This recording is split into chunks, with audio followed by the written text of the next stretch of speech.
Experience ഇല്ലാന്ന് ഒരാൾ ഇനി എന്ത് ചെയ്യരുത്, പറയരുത്.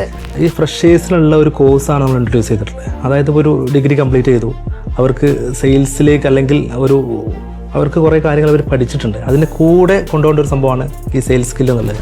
അവർക്കുള്ള ഒരു കോഴ്സാണ് certified tele sales professional training എന്ന് പറഞ്ഞിട്ട്. അതായത് ഇതിൽ നമുക്ക് ഒരു സെയിൽസ് സ്കില്ല് മാത്രമല്ല, പല ആളുകൾക്കുള്ള ഒരു ബുദ്ധിമുട്ടായിരിക്കും. ഇപ്പോൾ നേരത്തെ പറഞ്ഞ പോലെ തന്നെ ഒരു എക്സ്പീരിയൻസ് എന്നുള്ള സംഭവം. ഇവിടെ നമ്മൾ 1 മാസത്തെ കോഴ്സ് അവർക്ക് കൊടുത്തിട്ട് 2 മാസം അവർ നമ്മളെ കൂടെ നിർത്തിയിട്ട് ഓക്കെ ചെയ്യിപ്പിക്കുന്നുണ്ട്.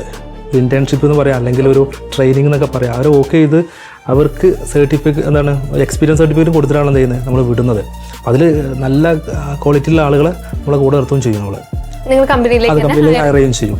അതുകൊണ്ട് ഒരു എക്സ്പീരിയൻസ് ഇല്ലാന്ന് ഒരാൾ ഇനി എന്ത് ചെയ്യരുത്, പറയരുത്. ഇപ്പോൾ ഡിഗ്രി കംപ്ലീറ്റ് ചെയ്ത ഒരാളാണെന്നുണ്ടെങ്കിൽ അവർ നേരെ എന്ത് ചെയ്യുക, ഈ കോഴ്സിലേക്ക് വരിക, ഇത് കംപ്ലീറ്റ് ചെയ്യുക, നേരെ പിന്നെ നമ്മളെന്ത് ചെയ്യുക, ട്രെയിനിങ്. ഫ്രഷേഴ്സിന് ഒരു വൈഡ് ഓപ്പർച്യൂണിറ്റി ആണ് പ്രൊവൈഡ് ചെയ്യുന്നത്. അവരൊരു നെക്സ്റ്റ് ഒരു ഇന്റർവ്യൂവിലേക്ക് പോയി കഴിഞ്ഞാൽ അവർ 1 വർഷം 2 വർഷം 3 വർഷമൊക്കെ എക്സ്പീരിയൻസിൽ ഒരാളെ പോലെ ആയിരിക്കും അവരെന്ത് ചെയ്യുക, പെർഫോം ചെയ്യുക. അപ്പോൾ അത് നമ്മൾ എന്ത് ചെയ്യാണ്, ഗ്യാരണ്ടി കൊടുക്കുന്നുണ്ട്.